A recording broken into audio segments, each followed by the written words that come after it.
പറഞ്ഞ ചരിത്ര സംഭവങ്ങളൊക്കെ നിങ്ങളുടെ ഓർമ്മയിൽ ഉണ്ടാകുമെന്ന് ഞാൻ വിചാരിക്കുന്നു. ഈജിപ്തിൽ ബനൂ ഇസ്രായേലുകൾ താമസമാക്കാനുണ്ടായ കാരണം യൂസുഫ് നബി അലൈഹി സ്വലാത്തു വസ്സലാമിൻ്റെ വരവ്, അതിനോടനുബന്ധിച്ച് യാക്കൂബ് നബി അലൈഹി സ്വലാത്തു വസ്സലാമിൻ്റെ 12 മക്കളും ഈജിപ്തിലേക്ക് കുടിയേറി പാർത്തത്, ആ യാക്കൂബ് നബി അലൈഹി സ്വലാത്തു വസ്സലാമിൻ്റെ മക്കളും പേരമക്കളുമായിട്ടുള്ള സന്താന പരമ്പരക്കാണ് ബനൂ ഇസ്രായേലുകൾ എന്ന് പറയപ്പെടുന്നത് എന്ന് പറഞ്ഞതും, ബനൂ ഇസ്രായേലുകൾക്ക് ആദ്യഘട്ടങ്ങളിലൊക്കെ ഈജിപ്തിൻ്റെ ഭരണം അവരുടെ കയ്യിലായിരുന്നു. പിന്നീട് അവർ അധസ്ഥിതരായി. അവരുടെ കയ്യിൽ നിന്ന് ഭരണം തിബിത്തികൾ കൊപ്റ്റിക് വംശജർ പിടിച്ചടക്കി. ഫിരൗനാണ് പിന്നീട് അവരെ അടിച്ചമർത്തി ഭരിച്ചത്. ആ ഫിരൗന്റെ ഏകാധിപത്യത്തിൽ നിന്ന് അവരെ മോചിപ്പിക്കുന്നതിന് വേണ്ടിയാണ് മൂസാ നബി അലൈഹി സ്വലാത്തു വസ്സലാം വന്നത്. മൂസാ നബി അലൈഹി സ്വലാത്തു വസ്സലാം അവരെ വിമോചിപ്പിക്കുന്നതിൻ്റെ ഭാഗമായി മോചിപ്പിച്ച് ഫലസ്തീനിലേക്കാണ് കൊണ്ടുപോകുന്നത്. വാഗ്ദത്ത ഭൂമി ഫലസ്തീനാണ്. അഥവാ യാക്കൂബ് നബി അലൈഹി സ്വലാത്തു വസ്സലാമിൻ്റെ ഒറിജിനൽ നാട് അത് ഫലസ്തീനായിരുന്നു. ഫലസ്തീനിൽ നിന്നാണ് ഈജിപ്തിലേക്ക് വരുന്നത്. ആ ഈജിപ്തിൽ നിന്ന് പിന്നെ ഈ ബനൂ ഇസ്രായേലുകളാകുന്ന ലക്ഷക്കണക്കിന് വരുന്ന ആളുകളെ മോചിപ്പിച്ചുകൊണ്ട് ചെങ്കടൽ കടത്തി മഹാനായ മൂസാ നബി അലൈഹി സ്വലാത്തു വസ്സലാം കൊണ്ടുപോകുന്നത് ഫലസ്തീനിലേക്കാണ്. അതാണ് വാഗ്ദത്ത ഭൂമി. അവരെ രക്ഷപ്പെടുത്തി കൊണ്ടുപോകുകയും ഫിരൗനെ ആ ചെങ്കടലിൽ മുക്കിക്കൊല്ലുകയും ഫിരൗനും സൈന്യവും നാമാവശേഷമാവുകയും ചെയ്തു. അതാണ് ചരിത്രത്തിന്റെ ഒരു ഘട്ടം. അതുവരെ ഈജിപ്തിലെ ഫിരൗന്റെ അടിമകളായി അടിച്ചമർത്തപ്പെട്ട് പീഡനങ്ങളും മർദ്ദനങ്ങളും പാരതന്ത്ര്യവും അനുഭവിച്ച് കഷ്ടാരിഷ്ടതകളുടെ കരകാണാ കയത്തിൽ കടന്നുകൊണ്ട് അടിമകളായി ജീവിക്കാൻ വിധിക്കപ്പെട്ട ബനൂ ഇസ്രായേലുകൾ സ്വതന്ത്രരായിരിക്കുകയാണ്. ഫിരൗന്റെ ഏകാധിപതിയുടെ സ്വച്ഛാധിപതിയുടെ ഭീഷണി ഇനിയില്ല. ഇനി അവർ സ്വതന്ത്രരാണ്, സ്വച്ഛന്തരാണ്, സ്വസ്ഥരാണ്. മൂസാ നബി അലൈഹി സ്വലാത്തു വസ്സലാമിന്റെ ലീഡർഷിപ്പിൽ, ഒരു പ്രവാചകന്റെ നേതൃത്വത്തിലാണ് അവർ ഇനി പോകുന്നത്. അവർക്ക് വാഗ്ദാനം ചെയ്തത് ചെങ്കടൽ കടന്നുകൊണ്ട് അവർ പോവേണ്ടത് ഫലസ്തീനിലേക്കാണ്, അഥവാ ബൈത്തുൽ മുഖദ്ദസിലേക്കാണ്. അത് പുണ്യ ഇടമാണ്, അത് അവരുടെ വാഗ്ദത്ത ഭൂമിയാണ്. ഇന്ന് മനുഷ്യർ, ഫലസ്തീനിന്റെ മക്കൾ പട്ടിണി കടന്നുകൊണ്ട് മരിച്ചു വീഴുന്ന അതേ ഫലസ്തീൻ, ഒരു കാലത്ത് പ്രവാചകന്മാരുടെ പാദസ്പർശനമേറ്റ് ഹർഷപുളകിതമായ മുസ്ലിമീങ്ങളുടെ ഒന്നാം ഖിബ്ല, അവിടെ ഇന്ന് മനുഷ്യർ പട്ടിണി കിടക്കുകയാണ്. അവിടെ ഇന്ന് പട്ടിണി കിടന്ന് മരിക്കുകയാണ്. ഞാൻ അതിലേക്ക് വിശദാംശങ്ങളിലേക്ക് പോകുന്നില്ല, ചരിത്രം പറയുന്ന അതിന് സമയം കിട്ടൂല എന്നോർത്തുകൊണ്ട്. ആ പുണ്യഭൂമി എന്നും പുണ്യഭൂമി തന്നെയാണ്. അത് മുസ്ലിമീങ്ങളുടെ വാഗ്ദത്ത ഭൂമിയാണ്. അത് തിരിച്ചു പിടിക്കണം.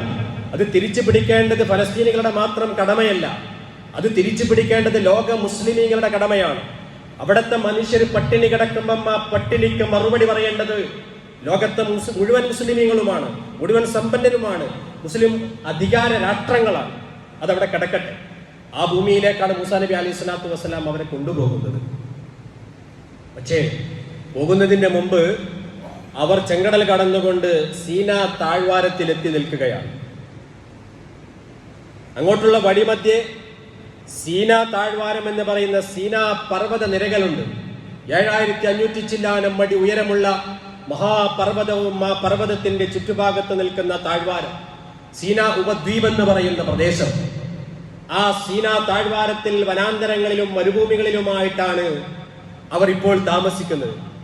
അങ്ങനെ സീനാ താഴ്വാരത്തിലെത്തിയപ്പോൾ ലക്ഷക്കണക്കിന് ആളുകളുണ്ട് മൂസാ നബി അലൈഹി സ്വലാത്തു വസ്സലാമിന്റെ കൂടെ. അല്ലാഹു സുബ്ഹാനഹു വ തആല പറയുകയാണ്, മൂസാ വരണം എന്റെ അടുക്കലേക്ക്, തൗറാത്ത് നിന്റെ കൈകളിൽ ഏൽപ്പിക്കുവാനുണ്ട്, നിന്റെ ജനതയ്ക്ക് വഴികാട്ടുവാനുള്ള വിശുദ്ധമായ ഗ്രന്ഥം, മാർഗദർശനത്തിന്റെ ഗ്രന്ഥം നിന്റെ കയ്യിൽ ഏൽപ്പിക്കണം. സുശക്തരും സുശിക്ഷിതരുമല്ലാത്ത, തീർത്തും ദുർബലരായ, വിശ്വാസകാര്യങ്ങളിലും മാനസികമായും എല്ലാം ദുർബലരായ ഒരു ജനവിഭാഗമാണ് നിന്റെ കൂടെയുള്ളത്. അവരെ സുശക്തരും സുശിക്ഷിതരുമാക്കണം. നല്ല ശിക്ഷണം കൊടുക്കണം, അവരെ വളർത്തിയെടുക്കണം. അതിനൊരു ഗ്രന്ഥവും വഹിയും ആവശ്യമാണ്. വരണം സീനാ പർവ്വതത്തിലേക്ക് എന്ന് മൂസാ നബി അലൈഹി സ്വലാത്തു വസ്സലാമിനോട് പറഞ്ഞു. മൂസാ നബി അലൈഹി സ്വലാത്തു വസ്സലാം അങ്ങോട്ട് യാത്ര തിരിക്കുകയാണ്. മൂസാ നബി അലൈഹി സ്വലാത്തു വസ്സലാം പർവ്വതത്തിലേക്ക് കയറുകയാണ്. പർവ്വതത്തിന്റെ മുകൾ ഭാഗത്ത് കയറി. ഇന്നും നിങ്ങൾ ഈജിപ്ത് യാത്രയൊക്കെ നടത്തുന്ന സമയത്ത് ആരെങ്കിലും ഉണ്ടെങ്കിൽ ചരിത്രയാത്ര നടത്തുമ്പോൾ ആ പർവ്വതത്തിന്റെ മുകൾ ഭാഗം മൂസാ നബി അലൈഹി സ്വലാത്തു വസ്സലാം അവിടെ ഭജനം ഇരുന്ന സ്ഥലമൊക്കെ കാണാം. മൂസാ നബിയോട് അല്ലാഹു തആല പറഞ്ഞു 40 ദിവസം 30+10 ആദ്യം 30 ദിവസം നോമ്പ് നോറ്റ് എഴുത്തിക്കാഫിരിക്കണം. എവിടെ? സീനാ പർവ്വതത്തിന്റെ മുകളിൽ. അങ്ങനെ 40 ദിവസം വിശുദ്ധമായ വ്രതത്തിൽ കഴിഞ്ഞുകൂടി, ധ്യാനത്തിൽ കഴിഞ്ഞുകൂടിയിട്ട് വേണം നിന്റെ കയ്യിലേക്ക് ഞാൻ തൗറാത്ത് നൽകാൻ. അങ്ങനെ തൗറാത്ത് നൽകാൻ വേണ്ടി മൂസാ നബി അലൈഹി സ്വലാത്തു വസ്സലാം അങ്ങ് പോയിരിക്കുകയാണ്. ഹാറൂൻ നബി അലൈഹി സ്വലാത്തു വസ്സലാമിനെ തന്റെ ജനയുടെ നേതൃത്വം ഏൽപ്പിച്ചു. നീ നോക്കണം, ഇവരെ വഴിപിഴപ്പിക്കരുത്, ഇവർക്ക് നേതൃത്വം നൽകണം, ഇവർക്ക് കാര്യങ്ങൾ പറഞ്ഞ് മനസ്സിലാക്കി കൊടുക്കണം. ഞാൻ പോവുകയാണ് സീനാ പർവ്വതത്തിലേക്ക് തൗറാത്ത് വാങ്ങിക്കാൻ വേണ്ടി. എല്ലാ കാര്യങ്ങളും മഹാനായ ഹാറൂൻ നബി അലൈഹി സ്വലാത്തു വസ്സലാം തന്റെ സഹോദരനാണ്, പ്രവാചകനാണ്, ഏൽപ്പിച്ചുകൊണ്ടാണ് മൂസാ നബി അലൈഹി സ്വലാത്തു വസ്സലാം പോകുന്നത്. മൂസാ നബി അലൈഹി സ്വലാത്തു വസ്സലാം ധൃതിപ്പെട്ടു പോകുന്ന സന്ദർഭത്തിൽ പരിശുദ്ധ ഖുർആൻ സൂറത്ത് ത്വാഹയിൽ വിശദീകരിക്കുന്നുണ്ട്. നോക്കട്ടെ, നിങ്ങൾ എല്ലാവരും ഖുർആൻ ശരിക്കും എടുത്ത് മറിച്ച് നോക്കി വായിക്കണമെന്നുള്ളതാണ്. ഇത് ഒരു വിശദമായ ക്ലാസ്സിൽ ഖുർആൻ പഠനത്തിന് വേണ്ടി നമ്മൾ ഒരുമിച്ചിരുന്ന് ഖുർആൻ കയ്യിൽ പിടിച്ചുകൊണ്ട് വായിച്ച് ഓതി മനസ്സിലാക്കി പാഠം ഉൾക്കൊള്ളേണ്ടതാണ്. കാരണം ബഖറ മുതൽ പഠിപ്പിക്കുന്നുണ്ട് മൂസാ നബി അലൈഹി സ്വലാത്തു വസ്സലാമിന്റെ ചരിത്രം. സൂറത്തുൽ ബഖറ, അഅറാഫ്, മാഇദ, ത്വാഹ തുടങ്ങുന്ന എല്ലാ സൂറത്തുകളിലും പരന്നു കിടക്കുകയാണ് മൂസാ നബി അലൈഹി സ്വലാത്തു വസ്സലാമിന്റെ ജനതയുടെ ചരിത്രം. നേരത്തെ നമ്മൾ വിശദീകരിക്കുകയുണ്ടായി. മൂസാ നബി അലൈഹി സ്വലാത്തു വസ്സലാമിന്റെ ആ സംഭവം ഉദ്ധരിച്ചുകൊണ്ട് സൂറത്ത് ത്വാഹയിൽ പറയുകയാണ്, യാ ബനി ഇസ്രായീൽ ഖദ് അൻജയ്നാകും മിൻ അദുവ്വികും വവഅദ്നാകും ജാനിബത്തുൽ അയ്മന വനസ്സൽനാ അലൈകുമുൽ മന്ന വസ്സൽവാ. സൂറത്ത് ത്വാഹയിലെ ആ സംഭവം പറയാണ്. കടലിൽ നിന്നൊക്കെ മോചിപ്പിച്ചതിന് ശേഷം ബനൂ ഇസ്രായേലികളെ, നിങ്ങളെ ശത്രുവിൽ നിന്ന് നാം നിങ്ങളെ രക്ഷപ്പെടുത്തുകയും വവഅദ്നാകും ജാനിബത്തുൽ അയ്മൻ, നിങ്ങൾക്ക് സീനാ പർവ്വതത്തിന്റെ വലതുഭാഗത്തുള്ള താഴ്വാരം നിങ്ങൾക്ക് നാം വാഗ്ദാനം ചെയ്തു. വനസ്സൽനാ അലൈകുമുൽ മന്ന വസ്സൽവാ, മന്നയും സെൽവയും നാം നിങ്ങൾക്ക് ഇറക്കി തന്ന്. അതിന് ശേഷം വിശദീകരിക്കാം ഇൻഷാ അല്ലാഹ്. ഇപ്പോൾ അവരെ താഴ്വാരത്തിലാക്കി മൂസാ നബി അലൈഹി സ്വലാത്തു വസ്സലാം പർവ്വതത്തിന്റെ മുകളിൽ പോയി 40 ദിവസം ഭജനമിരുന്നു. എന്നിട്ട് അള്ളാഹുവിൽ നിന്ന് തൗറാത്ത് സ്വീകരിക്കുകയാണ്. ആ സന്ദർഭം സൂറത്തുൽ അഅറാഫിലെ 143-ാമത്തെ ആയത്തിൽ വിശദീകരിക്കുന്നുണ്ട്. വലമ്മാ ജാഅ മൂസാ ലിമീഖാതിനാ, നമ്മുടെ നിശ്ചയ സമയത്തേക്ക് മൂസാ നബി അലൈഹി സ്വലാത്തു വസ്സലാം സിനാ പർവ്വതത്തിലേക്ക് കടന്നു വന്നപ്പോൾ വകല്ലമഹു റബ്ബുഹു, തന്റെ റബ്ബ് മൂസാ നബി അലൈഹി സ്വലാത്തു വസ്സലാമിനോട് സംസാരിക്കുകയും ചെയ്തു. ആ സമയത്ത് മൂസാ നബി അലൈഹി സ്വലാത്തു വസ്സലാം അല്ലാഹുവിനോട് പറയുകയാണ്, റബ്ബി അരിനി അൻദുർ ഇലൈക്, അല്ലാഹുവേ നിന്നെ ഒന്ന് എനിക്ക് കാണിച്ചു തരുമോ? നിന്റെ വിശുദ്ധമായ മുഖകമലം ഒന്ന് എനിക്ക് കാണാൻ, നിന്റെ വിശുദ്ധമായ പ്രകാശം ഒന്ന് ആസ്വദിക്കുവാൻ നിന്നെ എനിക്കൊന്ന് കാണിച്ചു തരുമോ അല്ലാഹ്? മൂസാ നബിക്ക് ചിലപ്പോഴൊക്കെ വലിയ വലിയ ആഗ്രഹങ്ങളാണ്. അള്ളാഹിനോട് കാണുക. അപ്പൊ അള്ളാഹിനോട് സംസാരിച്ചല്ലോ, അള്ളാഹു നേരിട്ടിട്ട് സംസാരിച്ചല്ലോ. നേരത്തെ ഇതേ പർവ്വതത്തിൽ നിന്നാണ് കേട്ടോ. നേരത്തെ നമ്മൾ പറഞ്ഞല്ലോ, മൂസാ നബി അലൈഹി സ്വലാത്തു വസ്സലാം മദിയനിൽ നിന്ന് വരുമ്പോൾ ആദ്യമായിട്ട് അല്ലാഹു സുബ്ഹാനഹു വ തആല വടിയിട്ട് പാമ്പാക്കാൻ പറയുന്നത്, മൂസാ നബിയോട് സംസാരിക്കുന്നതൊക്കെ ഇതേ തൂര് പർവ്വതത്തിൽ സീനാ പർവ്വതത്തിൽ വെച്ചുകൊണ്ട് തന്നെയാണ്. പിന്നെ അള്ളാഹു സംസാരിച്ചപ്പോൾ ഇനി അള്ളാഹിനെ കാണണം, അള്ളാഹിനെ കാണണം എന്ന് പറഞ്ഞപ്പോൾ അള്ളാഹു സുബ്ഹാനഹു വ തആല പറഞ്ഞു, ഖല റബ്ബി അരിനി അൻദുറു ഇലൈക, നിന്നെ ഒന്ന് എനിക്ക് കാണണം, കൺ കുളിർക്കേ എന്ന് പറഞ്ഞപ്പം ആഗ്രഹമാണ് കേട്ടോ. റബ്ബിനോടുള്ള അടുപ്പത്തിന്റെ ആഗ്രഹം കൊണ്ട്, അങ്ങേറ്റത്തെ ആഗ്രഹം കൊണ്ടാണ് പടച്ചവനെ കാണണം എന്ന് പറയുന്നത്. ഖാല അല്ലാഹ് പറഞ്ഞു, ലൻ തറാനി, മൂസാ എന്നെ കാണാൻ കഴിയില്ല കേട്ടോ, എന്നെ കാണാൻ കഴിയില്ല. വലാകിൻ, എന്നാലോ അല്ലാഹു തആല ആക്ഷേപിച്ചില്ല. മൂസാ നബി അലൈഹി സ്വലാത്തു വസ്സലാമിന്റെ ആഗ്രഹം വിഫലമാണെന്ന് ബോധ്യപ്പെടുത്തി കൊടുക്കുകയാണ്. ഖാൽ വലാകിൻ, പക്ഷേ ആ സുദൃഢമായ ആകാശ അമ്പരചുംബിയായ പർവ്വതത്തിലേക്ക് നീ ഒന്ന് നോക്കണേ. ആ സ്ഥാനത്ത് ആ പർവ്വതത്തിനൊന്നും സംഭവിക്കാതെ പർവ്വതം നിലകൊള്ളുകയാണെങ്കിൽ നിനക്കെന്നെ കാണാം. നിനക്കെന്നെ കാണാം. അല്ലാഹ് പറയാണ്, പർവ്വതത്തിലേക്ക് നോക്കിക്കോ, സിനാ പർവ്വതത്തിലേക്ക് നോക്കിക്കോ.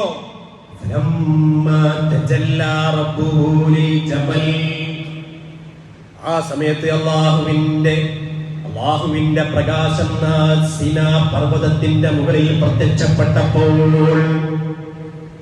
ഇങ്ങനെ നോക്കുകയാണ് മൂസാ നബി. അപ്പണ്ട് മലയുടെ മുകളിൽ റബ്ബിന്റെ പ്രകാശം ഇങ്ങനെ പ്രത്യക്ഷപ്പെട്ടപ്പോൾ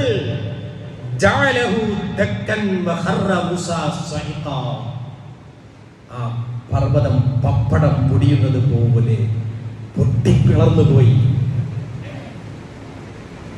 മലക്ക് താങ്ങാൻ കഴിഞ്ഞില്ല റബ്ബിന്റെ പ്രകാശം. ഉടനെ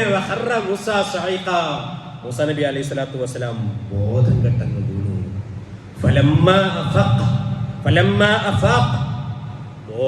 ബോധം തെളിഞ്ഞപ്പോൾ കാല മൂസാ നബി അലൈഹി സ്വലാത്തു വസ്സലാം പറഞ്ഞു, സുബ്ഹാനക, നിന്റെ പരിശുദ്ധിയെ ഞാൻ വാഴ്ത്തുന്നു. തുബ്തു ഇലൈക, നിന്നിലേക്ക് ഞാൻ തൗബ ചെയ്ത് മടങ്ങുകയാണ്. വഅന അവ്വലുൽ മുഅ്മിനീൻ, മുഅ്മിനീങ്ങളിൽ ആദ്യത്തവൻ ഞാൻ തന്നെയാണ് റബ്ബേ. ഈമാനിന്റെ കുറവല്ല നിന്നെ കാണാൻ ആവശ്യപ്പെട്ടത്. എന്റെ ബുദ്ധിമോശം കൊണ്ട് ആവശ്യപ്പെട്ടു, ആഗ്രഹവും മോഹവും കൊതിയും കൂടിയപ്പോ. പക്ഷേ നിന്നെയെല്ലാം നിന്റെ പ്രകാശത്തെ പോലും ഉൾക്കൊള്ളാൻ എനിക്ക് കഴിയില്ല. എന്നെക്കാളും സുദൃഢമായ പർവ്വത നിരകൾക്ക്, ഗിരിശൃംഗങ്ങൾക്ക് സാധ്യമല്ല. സമ്മതിച്ചിരിക്കുന്നു റബ്ബേ, ഞാൻ പശ്ചാത്തപിച്ചു മടങ്ങുകയാണ്. മൂസാ നബി അലൈഹി സ്വലാത്തു വസ്സലാം. അങ്ങനെ മൂസാ നബി അലൈഹി സ്വലാത്തു വസ്സലാം അള്ളാഹുവിൽ നിന്ന് തൗറാത്ത് സ്വീകരിക്കാം. ആ സമയത്ത് അള്ളാഹ് പറയുന്നുണ്ട്, അള്ളാഹു റബ്ബുൽ ഇസ്സത്ത് പറയുകയാണ്, മൂസാ, ഇനി എന്തിനാ എൻ്റെ അടുക്കലേക്ക് ധൃതി പിടിച്ചു വന്നത്? വമാ അഅജലക അൻ ഖൗമിക യാ മൂസാ, നിന്റെ ജനങ്ങളൊക്കെ വിട്ടിട്ട് എൻ്റെ അടുക്കലേക്ക് നീ ധൃതി പിടിച്ചു വന്നത് എന്തിനാ? മൂസാ നബി പറഞ്ഞ, റബ്ബി ലിതർള, നിന്റെ തൃപ്തിക്ക് വേണ്ടിയാണ് അല്ലാഹ്. എന്നാ മൂസ,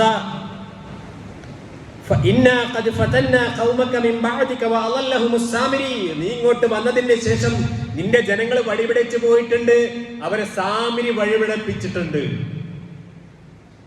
അതിന്റെ ഇടയ്ക്ക് വേറൊന്ന് സംഭവിച്ചു. മൂസാ നബി അലൈഹി സ്വലാത്തു വസ്സലാം ഒരു 40 ദിവസത്തിന് ഇങ്ങനെ വിട്ടുനിന്നപ്പം ആ കൂട്ടത്തില് ലക്ഷക്കണക്കിന് ആൾക്കാരുടെ കേട്ടോ ബനി ഇസ്രായേലുകൾ, അവരെ കൂട്ടത്തില് ഒരു വഴിപിഴപ്പിക്കുന്ന ഒരു പിശാചുണ്ടായിരുന്നു, ഒരു മനുഷ്യ പിശാച്. പേര് സാമിരി, സാമൂതിരി അല്ല, സാമിരി. സാമിരി എന്നാണ് പേര്. അവൻ എന്ത് ചെയ്തു എന്നറിയോ? അവന് കുറച്ച് ജാലവിദ്യയൊക്കെ അറിയുന്ന ആളാണ്. അവൻ എന്ത് ചെയ്തു? അവന് ഇവർ കൊണ്ടുവന്ന കുറെ സ്വർണത്തിന്റെ ശേഖരങ്ങൾ ഉണ്ടായിരുന്നു. ആ സ്വർണത്തിന്റെ ശേഖരങ്ങളൊക്കെ ഉരുക്കിയിട്ട് ഒരു പശുക്കുട്ടിയുടെ രൂപം ഉണ്ടാക്കി, ഒരു കാളക്കുട്ടിയുടെ രൂപം. എന്നിട്ട് ഇവന്റെ ചില ജാലവിദ്യകളൊക്കെ ഉപയോഗപ്പെടുത്തിയിട്ട് അവരെന്ത് ചെയ്തു? അതിന് ചില ശബ്ദങ്ങൾ ഉണ്ടാക്കി. അപ്പോ ആ സ്വർണത്തിന്റെ കാളക്കുട്ടി ഇങ്ങനെ ഒരു മുക്രയിടുന്ന ശബ്ദം ഇങ്ങനെ പുറത്തേക്ക് വരും. ഇതൊരു അത്ഭുതമായിട്ട് ആര് കണ്ടു? ഈ പാവപ്പെട്ട ബനൂ ഇസ്രായേലികളായ ജനങ്ങൾ കണ്ടു. നേരത്തെ വിശ്വാസമൊന്നും ദൃഢമായിട്ടില്ല മഹാഭൂരിപക്ഷത്തിനും. അപ്പോ അവര് സാമരി പറഞ്ഞു, ഇതാണ് മൂസ, അങ്ങ് തൂർ പർവ്വതത്തിലേക്ക് പോയ നിങ്ങളുടെ ദൈവം ഇതാണ്, പടച്ചവൻ ഇതാണ്, അതുകൊണ്ട് ഇനി ഇതിനെ ആരാധിച്ചോളൂ. അങ്ങനെയാണ് ഒരു പശു ആരാധന തുടങ്ങുന്നത്. അതിനു മുമ്പേ നടന്നു വരുന്ന വഴിയില് അവിടെയുള്ള ചില ജനങ്ങളെല്ലാം വിഗ്രഹങ്ങൾ ആരാധിക്കുന്നത് കണ്ടപ്പം ഈ ജനത മൂസാ നബിയോട് പറയാണ്, മൂസാ, ഞങ്ങൾക്കും ഇതേമാതിരി ആരാധിക്കാൻ ഒരു ദൈവത്തിന് തരുമോ? ഈ വിഗ്രഹാരാധന വല്ലാത്തൊരു സംഗതിയായിട്ടാ. ഇന്ത്യയിൽ ഇന്ന് 20 കോടിയോളം വരുന്ന മുസ്ലിങ്ങളുണ്ട്. മഹാഭൂരിപക്ഷം ദുർബലരാണ് കേട്ടോ. ഇങ്ങനെ ആകർഷിക്കും മറ്റുള്ള സമുദായങ്ങളെ ഇങ്ങനെ കാണുമ്പം, ഞങ്ങൾക്കൊരു വിഗ്രഹം, ഞങ്ങൾക്കൊരു സാധനം, അല്ലെങ്കിൽ ഒരു ആൾ ദൈവം. ഈ മനുഷ്യന്മാരെ മുഴുവനും, സാധാരണ മനുഷ്യന്മാരെ വഴിവെറ്റിപ്പിക്കാൻ വളരെ പറ്റിയ സാധനമാണ് ഈ ആൾ ദൈവങ്ങള്, ഈ വിഗ്രഹങ്ങളൊക്കെ. ഇന്നുണ്ട് കർണാടകയിൽ നിന്ന് പള്ളിയിൽ നിന്ന് ഇറങ്ങിയിട്ട് ഗണപതിയുടെ മുന്നിൽ പൂജ നടത്തുന്ന മുസ്ലിമീങ്ങളുടെ വീഡിയോ നിങ്ങൾ കണ്ടില്ലേ? ദുർബലരാണ് ഇന്ത്യയിലെ മുസ്ലിമീങ്ങൾ. ഇന്ത്യയിലെ മുസ്ലിങ്ങൾ എന്നാണ് കേരളത്തിലെ പ്രബുദ്ധ കേരളത്തിലെ മുസ്ലിമീങ്ങൾ തന്നെ ഇത്ര കണ്ട് മതപ്രബോധനം നടത്തിയിട്ട് പോലും ആൾ ദൈവങ്ങളുടെ പിന്നാലെ പോകുന്ന ഒരുപാട് മുസ്ലിം സഹോദരന്മാരെ നമുക്ക് കാണാം. ഏതായാലും ആ ജനതയും ഈ ജനതയും തമ്മിൽ നല്ല ഉപമയുണ്ട്. ആ ചരിത്രമൊക്കെ നമുക്ക് പഠിപ്പിച്ചിരുന്നത് അതുകൊണ്ടാണ്. മൂസാ നബി അലൈഹി സ്വലാത്ത് ഒരു വിഗ്രഹം ഒന്ന് ആരാധിക്കാം, അള്ളാഹിനെ തന്നെ ആരാധിക്കാം, പക്ഷേ ഈ വിഗ്രഹങ്ങളിലൂടെ ആരാധിക്കാം. മൂസാ നബി പറഞ്ഞു, എടാ പൊട്ടന്മാരെ, നിങ്ങൾക്ക് അള്ളാഹു ഏകനായ അള്ളാഹു ഉണ്ട്, അള്ളാഹുവിനെ ആരാധിച്ചാൽ മതി. നിങ്ങളുടെ ആ മറ്റേ ഫിർഔനെയൊക്കെ നശിപ്പിച്ചത് എന്തുകൊണ്ടാണെന്നറിയോ? ഇതേമാതിരി അവര് ദൈവത്തെ ആരാധിച്ചിട്ടാണ്, വിഗ്രഹങ്ങളെ ആരാധിച്ചിട്ടാണ്. ഏകനായ അള്ളാഹുവിനെ ആരാധിക്കാൻ വേണ്ടിയാണ് നിങ്ങളെ രക്ഷപ്പെടുത്തി ഇങ്ങോട്ട് കൊണ്ടുവന്നത്, അത്ഭുതമൊക്കെ കാണിച്ചതുകൊണ്ട്. അവരെ നശിച്ചത് വിഗ്രഹാരാധകരും ബഹുദൈവാരാധകരും ഒക്കെ ആയതുകൊണ്ടാണ്. വരിനടാന്ന് പറഞ്ഞിട്ട് വിളിച്ചുകൊണ്ട് പോവാണ് ഈ ജനങ്ങളെ, വിളിച്ചുകൊണ്ട് പോവാണ്. അതിനിടക്കാണ് സാമിരി പണിയൊപ്പിക്കുന്നത്. ആ സാമിരി ഉണ്ടാക്കിയ ആ ദൈവത്തെ, ആ പശുവിനെ, പശു ദൈവമാണല്ലോ ഇന്നും, ആ ആ പശുവിനെ ഇവരെല്ലാവരും പൂജിക്കാം. പശു ആരാധന നടത്തിക്കൊണ്ടേയിരിക്കുകയാണ്, പശുപൂജ നടത്തിക്കൊണ്ടേയിരിക്കുകയാണ്. ആ സമയത്താണ് അല്ലാഹു റബ്ബുൽ ഇസ്സത്ത് തൂരി സീനാ പർവ്വതത്തിന്റെ മുകളിൽ വെച്ചുകൊണ്ട് പറയുന്നത്, നിന്റെ ജനത നശിച്ചു പോയിരിക്കുന്നു, തിരിച്ചു പോ ഉടനെ നിന്റെ ജനതയിലേക്ക് അവരെ സംസ്കരിക്കുവാൻ, തർബിയത്ത് ചെയ്യുവാൻ. നബി അലൈഹി സ്വലാത്തു വസ്സലാമിന്റെ ഒരു സ്വഭാവമുണ്ട്. ഹാറൂൻ നബിനെ പോലെയല്ല, പെട്ടെന്ന് ദേഷ്യം പിടിക്കും ആള് പെട്ടെന്ന് പ്രകോപിതനായി നേരെ തിരിച്ചു വന്നിട്ട് തന്റെ ഹാറൂനാണത് ഏൽപ്പിച്ചത്. ഹാറൂൻ നബിയുടെ താടിക്ക് പിടിച്ചോണ്ടൊരു വർദ്ധാനം, എന്റെ യബ്ന ഉമ്മല, എന്ത് താടിക്ക് പിടിച്ചോണ്ട് എന്തേ നീ ഇവരെ അമ്രി, നീ എന്തുകൊണ്ട് എന്റെ കൽപ്പന ധിക്കരിച്ചുകൊണ്ട് ഈ ജനങ്ങളെ ദുർമാർഗത്തിലേക്ക് പോകുമ്പോൾ തടഞ്ഞില്ല എന്ന് ചോദിക്കുമ്പോ ഹാറൂൻ നബി അലൈഹി സ്വലാത്തു വസ്സലാം പറയുന്നുണ്ട്, ഖാല യബ്ന ഉമ്മ, എന്റെ ഉമ്മാന്റെ മോനെ, എന്റെ സഹോദര, എന്റെ പ്രിയപ്പെട്ട അനുജ സഹോദര. ചേട്ടനാണ് ഹാറൂൻ നബി അലൈഹി സ്വലാത്തു വസ്സലാം. എന്റെ പ്രിയപ്പെട്ട അനുജ സഹോദരന, യബ്ന ഉമ്മ ലാ തഅഖുദു ബിലിഹിയതി വലാ ബിറഅസി. ഹാറൂൻ നബിന്റെ തലയും മുടിയും കൂടി ഇങ്ങനെ പിന്നെ പിടിച്ചിരിക്കുകയാണ്. ആ താടിയും തലക്കും മുടിക്കും ഇങ്ങനെ പിടിച്ചിട്ട് വലിച്ചിട്ടാണ് മൂസാ നബി അലൈഹി സ്വലാത്തു വസ്സലാം ഹാറൂൻ നബിനോട് കയർക്കുന്നത്. ആ സമയത്താണ് ഹാറൂൻ നബി പറയുന്നത്, ഒന്ന് സഹോദര, എന്റെ തലമുടിയും എന്റെ താടിയൊന്ന് വിട്ടേ. എന്നിട്ട് പറയാണ്, ഇന്നി ഖശീതു അൻ തഖൂല ഫറഖത ബൈന ബനി ഇസ്രായീല വലം തർദബ് ഖൗലി. ഞാൻ ഇവരെ ഉപദേശിച്ചിട്ടുണ്ട്, പക്ഷേ ശക്തി ഉപയോഗിച്ചുകൊണ്ട് തടയാതിരുന്നത്. ഇവർ രണ്ട് ഗ്രൂപ്പായിട്ട് തമ്മിൽ തല്ലും. അതിൽ നല്ലവരുണ്ട്, ചീത്തവരുണ്ട്. ഇവർ തമ്മിൽ പിന്നെ പോരാട്ടം നടക്കും, യുദ്ധം നടക്കും, കലഹം നടക്കും. അപ്പൊ എന്തുകൊണ്ട് ഈ ജനതയെ നീ ഭിന്നിപ്പിച്ചു എന്ന് എന്നെ സംബന്ധിച്ച് നീ ആക്ഷേപിക്കാതിരിക്കാൻ വേണ്ടിയാണ് ഞാൻ ശക്തി ഉപയോഗിച്ചുകൊണ്ട് ഇടപെടാതിരുന്നത്, സൗമ്യമായിട്ട് ഇടപെട്ടത് എന്ന് മൂസാ നബി അലൈഹി സ്വലാത്തു വസ്സലാമിനോട് ഹാറൂൻ നബി അലൈഹി സ്വലാത്തു വസ്സലാം പറഞ്ഞു. അങ്ങനെ സമാധാനിപ്പിച്ച് ചുരുക്കി പറഞ്ഞാൽ പിന്നീട് അദ്ദേഹം ആ മരുഭൂമിയിൽ ഇവരെങ്ങനെ ലയിച്ചു കൊണ്ടുപോവുകയാണ് മൂസാ നബി അലൈഹി സ്വലാത്തു വസ്സലാം. ആ സമയത്താണ് അല്ലാഹു സുബ്ഹാനഹു വ തആല പറയുന്നത്, വനസ്സൽനാ അലൈക്കുമുൽ മന്ന വസ്സൽവ. ഒരു നന്ദികെട്ട ജനവിഭാഗത്തിന്റെ അനുഭവം കൂടി അവിടെ വിവരിക്കുന്നുണ്ട്. വനസ്സൽനാ അലൈക്കുമുൽ മന്ന വസ്സൽവ. അല്ലാഹു സുബ്ഹാനഹു വ തആല ഇതേ സമയത്ത് മന്നും സൽവയും ഇറക്കി കൊടുക്കാണ്. മന്ന് എന്ന് പറഞ്ഞാൽ നല്ല തേനിനെ പോലെ, അല്ലെങ്കിൽ തേനിനേക്കാളും രുചികരമായ കട്ടിയുള്ള, അത് പാനീയത്തിൽ ഉപയോഗിക്കാം, സ്വന്തമായിട്ടും കഴിക്കാം. അതിങ്ങനെ യഥേഷ്ടം സൗജന്യമായിട്ട് ഇവർക്ക് കൊടുത്തുകൊണ്ടിരിക്കുകയാണ്. ദിവസവും രാവിലെ അവർ എഴുന്നേൽക്കുമ്പം കാണാം ഇലവൃക്ഷങ്ങളിലൊക്കെ ഇങ്ങനെ മഞ്ഞ നല്ല ഒരു വെളുത്ത നിറത്തിലുള്ള വളരെ മധുരമായ, മനോഹരമായ, സ്വാദിഷ്ടമായ, ഹൃദ്യമായ ഒരു തരം പാനീയം, അല്ലെങ്കിൽ ഒരു കട്ടി സാധനം, നല്ല മധുരമുള്ളത്. അതുപോലെ സൽവ, കാടപ്പക്ഷിങ്ങനെ കൊടുത്തു, നല്ല യഥേഷ്ടം കഴിക്കാൻ പറ്റുന്ന കാടപ്പക്ഷികളെ, സ്വാദിഷ്ടമായ കാടപ്പക്ഷി ഇങ്ങനെ കൊടുത്തിട്ട് അല്ലാഹു സുബ്ഹാനഹു സൗജന്യമായിട്ടാണ്. കാരണം ഇവര് മരുഭൂമിയിലാണ്, ജോലിയൊന്നും ചെയ്യാൻ വയ്യ, അവിടെ കാര്യമായിട്ട് ഉള്ള വാസസ്ഥലങ്ങളൊന്നുമില്ല. പക്ഷെ അല്ലാഹു സുബ്ഹാനഹു വ തആല അവർക്ക് സൗജന്യമായിട്ട് ഇങ്ങനെ സുഭിക്ഷമായി ഭക്ഷണം കൊടുത്തുകൊണ്ടിരിക്കുകയാണ്. മാത്രമല്ല മരുഭൂമി ആയതുകൊണ്ട് മേഘം ഇങ്ങനെ തണലിട്ട് കൊടുക്കും. നല്ല ശീതീകരിച്ച AC റൂമിലിരിക്കുന്നത് പോലെയാണ് അവരവിടെ കഴിഞ്ഞുകൂടിയത്. അങ്ങനെ എല്ലാ അനുഗ്രഹങ്ങളും. വെള്ളമില്ല എന്ന് പറഞ്ഞപ്പം 12 ഗോത്രങ്ങളുടെയും നേതാക്കന്മാരുടെ പറഞ്ഞു വടിയിട്ടുകൊണ്ട് അടിക്കുക. അങ്ങനെ 12 ഉറവുകളായിട്ട് 12 ഗോത്രങ്ങൾക്കും, യാക്കൂബ് നബിയുടെ 12 മക്കളുടെയും ഗോത്രങ്ങളാണ്. അവർക്കൊക്കെ ഇങ്ങനെ യഥേഷ്ടം വെള്ളം, നല്ല തെളിനീരിങ്ങനെ കിട്ടിക്കൊണ്ടിരിക്കുകയാണ്. അങ്ങനെ ഭക്ഷണത്തിന് ബുദ്ധിമുട്ടില്ല, ഒരു പ്രയാസമില്ലാതെ ഇങ്ങനെ കഴിഞ്ഞുകൂടുന്ന സമയത്താണ് ആ കൂട്ടര് പറഞ്ഞത്, മൂസ, ഈ ഒരു ഭക്ഷണം കൊണ്ടൊന്നും ഞങ്ങൾക്ക് ഇങ്ങനെ കഴിഞ്ഞുകൂടാനൊന്നും പറ്റൂല. ഞങ്ങൾക്ക് വല്ല ചീര, ഉള്ളി, വല്ല പച്ചക്കറി സാധനങ്ങള് അതൊക്കെ ഇങ്ങോട്ട് കൊണ്ടുവന്നതാണ്. നന്ദികെട്ട മനുഷ്യന്മാരുടെ ഒരു സ്വഭാവത്തിൽപ്പെട്ടതാണ്. അല്ലാഹു സുബ്ഹാനഹു വ തആല സൗജന്യമായി കൊടുക്കുന്നവർക്ക് വേണ്ട കൃഷി ചെയ്യണം. അപ്പൊ മൂസാ നബി അലൈഹി സ്വലാത്തു വസ്സലാം പറഞ്ഞു, അങ്ങനെയാണെങ്കിൽ കൃഷി ചെയ്യാൻ വേണ്ടി മരുഭൂമി വിട്ടാണ് വല്ല പട്ടണത്തിലേക്ക് നിങ്ങൾ പോയിക്കോളൂ, ഇവിടെ അതൊന്നും കിട്ടില്ല, ഇവിടെ അല്ലാഹു സുബ്ഹാനഹു വ തആല നിങ്ങൾക്ക് നൽകിയ അനുഗ്രഹമാണ് എന്ന്. അങ്ങനെ റബ്ബ് സുബ്ഹാനഹു വ തആല അവരോട് പറയാണ്, മൂസാ നബി അലൈഹി സ്വലാത്തു വസ്സലാമിനോട്, മൂസാ, ഇനി വാഗ്ദത്ത ഭൂമിയിലേക്ക് ഇവരുമായിട്ട് പോകണം. ഏത്? ഫലസ്തീനിലേക്ക് നീ പോകണം. അങ്ങനെ ഫലസ്തീനിലേക്ക് പോകുമ്പോ, അങ്ങോട്ട് പ്രവേശിക്കുമ്പോൾ ചെറിയൊരു പ്രശ്നമുണ്ട്. അവിടെ വലിയ മല്ലന്മാരായിട്ടുള്ള ഫലസ്തീനിലെ ജനതയുണ്ട്. ഫലസ്തീനിൽ അന്ന് അമാലിക്കക്കാരെന്ന് പറയുന്ന വലിയ മല്ലന്മാരും കായബലമുള്ള ക്രൂരന്മാരായിട്ടുള്ള ആളുകളാണ്. അപ്പൊ അങ്ങോട്ട് കടക്കുമ്പം അവർ യുദ്ധം ചെയ്യാൻ വരും. അതുകൊണ്ട് അവരോട് നേരിടേണ്ടി വരും. അങ്ങനെ നേരിടേണ്ടി വന്ന് നേരിട്ടിട്ട് അവരെ പരാജയപ്പെടുത്തിയിട്ട് വേണം അങ്ങോട്ട് കടന്നു പോകാൻ വേണ്ടി. മൂസാ നബി അലൈഹി സ്വലാത്തു വസ്സലാം അവരോട് പറഞ്ഞു, ഇതാ നിങ്ങളുടെ വാഗ്ദത്ത ഭൂമി, മനോഹരമായ ബൈത്തുൽ മുഖദ്ദസ് അടങ്ങുന്ന ഫലസ്തീന് ഭൂമിയുണ്ട്, ജോർദാനുമൊക്കെ അടങ്ങുന്ന ഫലസ്തീന് ഭൂമി, അത് റബ്ബ് നിങ്ങൾക്ക് വാഗ്ദാനം ചെയ്തതാണ്. അതുകൊണ്ട് അങ്ങോട്ട് കടക്കൂ എന്ന് പറഞ്ഞപ്പം, അങ്ങോട്ട് പോകൂ എന്ന് പറഞ്ഞപ്പം അവർ പറഞ്ഞെന്താ അറിയോ? ഖാലൂ യാ മൂസാ ഇന്നാ ലൻ നദ്ഖുലഹാ അബദാ, ഒരിക്കലും ആ പലസ്തീനിലേക്ക് ഞങ്ങൾ പ്രവേശിക്കുകയില്ല. മാദാമൂ ഫീഹാ, ആ അമാലിക്കക്കാരായ കായബലമുള്ള ആളുകൾ അവിടെ ഉള്ളിടത്തോളം കാലം ഞങ്ങൾ അങ്ങോട്ട് പ്രവേശിക്കുകയില്ല. അവർ പറഞ്ഞ ഇവര് ലക്ഷക്കണക്കിന് ആൾക്കാരുണ്ട് കേട്ടോ. അപ്പൊ ദുർബലരാണ്, പേടിത്തൊണ്ടന്മാരായി. ഒന്ന് നിങ്ങൾ അവരോട് പോരാടണം. അതുകൊണ്ട് മൂസാ നബി അലൈഹി സ്വലാത്തു വസ്സലാം അതിന്റെ മുന്നോടിയായിട്ട് ഇവരിൽ നിന്നുള്ള പ്രതിനിധികളെ അങ്ങോട്ട് അയച്ചു, പലസ്തീനിലേക്ക് അയച്ചപ്പം ആ കൂട്ടത്തിൽപ്പെട്ട മഹാഭൂരിപക്ഷം വരുന്ന ആളുകളും പ്രതിനിധികളും വന്നിട്ട് പറഞ്ഞു, ഒരു ഭയങ്കര ജനതകളാണ്, അവരോട് യുദ്ധം ചെയ്യാൻ പറ്റില്ല എന്ന്. രണ്ട് സ്വാലിഹീങ്ങളായ ആളുകൾ പറഞ്ഞു, അള്ളാഹുവിൽ തവക്കുൽ ചെയ്തുകൊണ്ട് അവരോട് നമുക്ക് പോരാടാൻ വിജയിക്കാൻ കഴിയും, നമുക്കത് സ്വന്തമാക്കാൻ കഴിയുന്നു ഒക്കെ പറഞ്ഞു കൊടുത്തു. മൂസാ നബി അലൈഹി സ്വലാത്തു വസ്സലാം പറഞ്ഞു, അള്ളാഹിന്റെ സഹായം ഉണ്ടാകും മക്കളെ, നിങ്ങൾ വിജയിക്കും, ബനൂ ഇസ്രായേലുകളെ, നിങ്ങൾക്ക് അവിടെ ഉന്നതമായ സ്ഥാനം ലഭിക്കും, നിങ്ങൾ അവരോട് പോരാടാൻ തയ്യാറായാൽ മതി, മാനസികമായിട്ട് സന്നദ്ധത ഉണ്ടായാൽ മതി, അള്ളാഹുവാണ് സഹായം വാഗ്ദാനം ചെയ്തിട്ടുള്ളത് എന്ന് പറഞ്ഞിട്ടൊന്നും അവരതിന് സമ്മതിച്ചില്ല. അപ്പൊ എന്താണ് പറഞ്ഞതെന്നറിയോ? നീയും നിന്റെ റബ്ബും പോയിട്ട് യുദ്ധം ചെയ്തോ, ഞങ്ങൾ ഇവിടെ ഇരുന്നോളാം. എന്തൊരു ധിക്കാരാ! നീയും നിന്റെ റബ്ബും പോയിട്ട് അങ്ങ് യുദ്ധം ചെയ്തോ, ഞങ്ങൾ ഇവിടെ ഇരുന്നോളാം, ഞങ്ങൾക്കതിനൊന്നും സൗകര്യമില്ല, മേലനങ്ങി പണിയെടുക്കാൻ ഞങ്ങൾക്ക് ഏതായാലും സൗകര്യമില്ല എന്ന് ഒരു പ്രവാചകനോട് പറഞ്ഞ നന്ദി കെട്ട ജനവിഭാഗമാണ്. അതാണ് ബനൂ ഇസ്രായേലിനെ സംബന്ധിച്ച് വല്ലാതെ ഖുർആൻ എടുത്തു പറഞ്ഞുകൊണ്ട് നന്ദികേട്, അതുപോലെ നന്ദികേട് കാണിക്കരുത് കേട്ടോ. അള്ളാഹു സഹായം വാഗ്ദാനം ചെയ്തു കഴിഞ്ഞാൽ, അള്ളാഹു വാഗ്ദാനങ്ങൾ നൽകി കഴിഞ്ഞാൽ, ഇന്ത്യൻ മുസ്ലിമീങ്ങളെ നിങ്ങൾക്കുമുണ്ട് ശാക്തീകരണത്തിന്റെയും പോരാട്ടത്തിന്റെയും വിജയത്തിന്റെയും ഒക്കെ സാധ്യതകൾ നിങ്ങൾക്കുമുണ്ട്.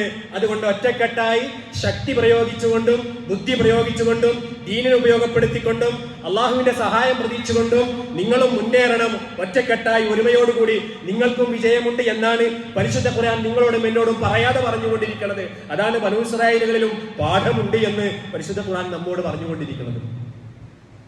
ആ ജനത അതിന് തയ്യാറാകാതിരുന്നപ്പോൾ അല്ലാഹു സുബ്ഹാനഹു വ തആല അവരോട് പറഞ്ഞു ഇനി നിങ്ങൾക്കിനി രക്ഷയില്ല. അതിനെ സംബന്ധിച്ച് അല്ലാഹു സുബ്ഹാനഹു വ തആല ഖുർആനിൽ പറഞ്ഞു, ഖാല റബ്ബി ഇന്നി, ഇങ്ങനെ അവർ വല്ലാതെ ധിക്കാരപരമായിട്ട് പറഞ്ഞപ്പോഴേ മൂസാ നബി അലൈഹി സ്വലാത്തു വസ്സലാം പറഞ്ഞു, ഖാല റബ്ബി ഇന്നി, അല്ലാഹുവേ ലാ അംലികു ഇല്ലാ നഫ്സി വ അഖീ, ഇനി അവരെ നേരാക്കാൻ എന്നെ കൊണ്ട് കഴിയില്ല റബ്ബേ, എന്റെയും എന്റെ സഹോദരൻ ഹാറൂന്റെയും കാര്യമല്ലാതെ ഏറ്റെടുക്കാൻ എനിക്ക് കഴിയുകയില്ല.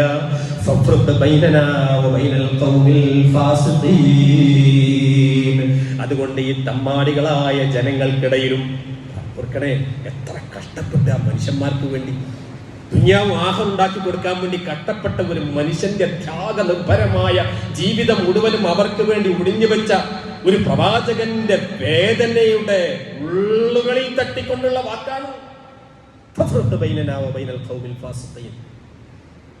തന്റെ ജനതയെ കുറിച്ചാണ് പറയുന്നത്. ഈ ഫാസിഖീങ്ങളായ തമ്മാടികളായ ജനങ്ങളെയും എന്നെ മേടിയിൽ വേർപിരിച്ചാള റബ്ബേ. അപ്പോൾ അല്ലാഹു പറഞ്ഞു, ഖാല റബ്ബ് പറഞ്ഞു, ഫഇന്നഹാ മുഹറമത്തുൻ അലൈഹിം 40 സനതൻ യതീഹൂന ഫിൽ അർളി ഫലാ തഅസ അലൽ ഖൗമിൽ ഫാസിഖീൻ. അല്ലാഹു പറഞ്ഞു, എന്നാൽ ഇനി അവർക്ക് ഞാൻ വാഗ്ദത്ത ഭൂമി നൽകൂല.